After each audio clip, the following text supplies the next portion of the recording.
Nang maglaon, dumami ang tao sa lupa. Karamihan sa kanila ay masama. May mga anghel sa langit na naging masama din. Iniwan nila ang langit at bumaba dito sa lupa. Alam mo ba kung bakit? Para magkatawang tao at maging asawa ang mga babae. Nagkaanak ang mga anghel at ang mga babaeng naging asawa nila. Ang mga anak nila ay lumaking malalakas at naging mga bully. Sinasaktan nila ang mga tao. Ayaw ito ni Jehovah, kaya nagdesisyon siyang patayin ang masasamang tao sa pamamagitan ng baha. Pero may isang tao na naiiba. Mahal niya si Jehovah.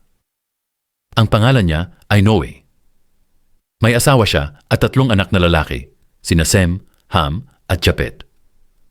Silang 3 ay may asawa. Inutusan ni Jehovah si Noe na gumawa ng isang malaking arka para makaligtas sila sa baha. Ang arka ay isang napakalaking kahon na nakakalutang sa tubig. Inutusan din ni Jehovah si Noe na magpasok ng maraming hayop sa arka para makaligtas din ang mga ito. Sinimulan agad ni Noe at ng kaniyang pamilya ang paggawa ng arka. Mga 50 taon bago nila ito natapos, ginawa nila ang arka na eksakto sa sinabi ni Jehovah. Habang ginagawa ang arka, sinasabi ni Noe sa mga tao na magkakaroon ng baha. Pero hindi sila naniwala. Dumating ang araw na dapat nang pumasok sa arka sina Noe.